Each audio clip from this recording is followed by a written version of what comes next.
Hello friends, welcomes all of you to our channel निदान maths. आज हम लोग सांख्यिकी या स्टैटिस्टिक्स के अंतर्गत केंद्रीय प्रवृत्ति के माप या मेजर ऑफ सेंट्रल टेंडेंसी के बारे में जानेंगे।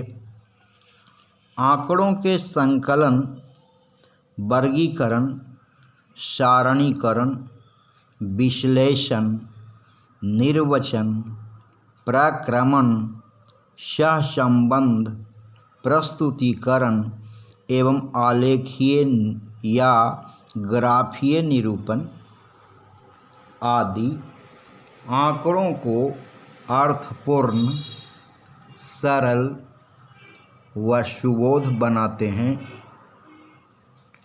परंतु इनसे आंकड़ों की प्रवृत्ति या नेचर या स्वभाव के बारे में कोई विशेष जानकारी नहीं मिलती है।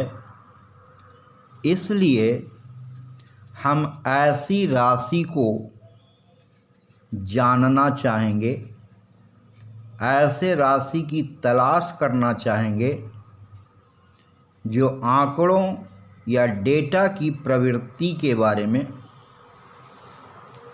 समुचित रूप से जानकारी दे सके। यहाँ हमारा उद्देश्य आंकड़ों के बारे में निष्कर्ष निकालना तथा तुलना करना होगा। स्पष्ट है कि ऐसी संख्या संपूर्ण आंकड़ों का प्रतिनिधित्व करने वाली होनी चाहिए। ऐसी संख्या समूह के मध्य या ऐसी संख्या समूह के बीच या उसके आसपास की संख्या होगी। सामान्य तौर पर सभी आंकड़े सांख्यिकीय माध्य स्टैटिस्टिकल मीन के आसपास संकेंद्रित या कंसंट्रेटेड होते हैं। आंकड़ों की इस प्रवृत्ति को केंद्रीय प्रवृत्ति, सेंट्रल टेंडेंसी तथा माध्य को केंद्रीय प्रवृत्ति की माप, मेजर ऑफ सेंट्रल टेंडेंसी कहा जाता है। याद रखना है, माध्य को केंद्रीय प्रवृत्ति की माप, मेजर ऑफ सेंट्रल टेंडेंसी कहा जाता है। आंकड़ों को अर्थपूर्ण बनाने के लिए हमें सदैव ही सभी आंकड़ों का अध्ययन करने की आवश्यकता नहीं होती है, बल्कि आंकड़ों के केवल कुछ प्रतिनिधि लेकर इनके कुछ महत्वपूर्ण अभिलक्षणों का पता लगाया जा सकता है। केंद्रीय प्रवृत्ति की माप इसमें हमारी सहायता करती हैं। उपरोक्त उद्देश्यों की पूर्ति के लिए 3 प्रकार के केंद्रीय प्रवृत्ति की माप की आवश्यकता पड़ती है।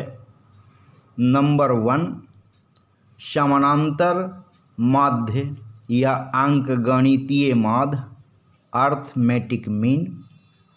नंबर 2, माध्यिका, मीडियन। नंबर 3, बहुलक या मोड। अब आते हैं समानांतर माध्य या अर्थमेटिक मीन की ओर। समानांतर माध्य जानने की कोशिश करते हैं। समानांतर माध्य या अर्थमेटिक मीन या अंकगणितीय माध्य यह परीक्षणों का औसत है। परीक्षणों के या आंकड़ों के सभी मानों के योग को परीक्षणों या आंकड़ों की कुल संख्या से भाग देने पर प्राप्त राशि समानांतर माध्य कहलाती है। अर्थात समानांतर माध्य या अंकगणितीय माध्य या अर्थमेटिक मीन इक्वल्स सभी परीक्षणों का या सभी आंकड़ों का योग भागा परीक्षणों की या आंकड़ों की कुल संख्या। जैसे आप उदाहरण में देख रहे हैं, A, B, C, D, E, F, G परीक्षणों की कुल संख्या 7 है और सभी परीक्षणों का योग 5250 है। अतः 5250 में 7 से भाग दिया गया है। भागफल 750 आया है। यही दिए गए प्रश्न का समानांतर माध्य है। आंसर।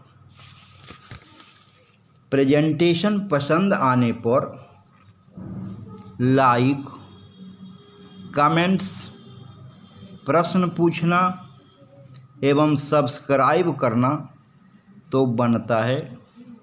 धन्यवाद। Thanks to all of you very much.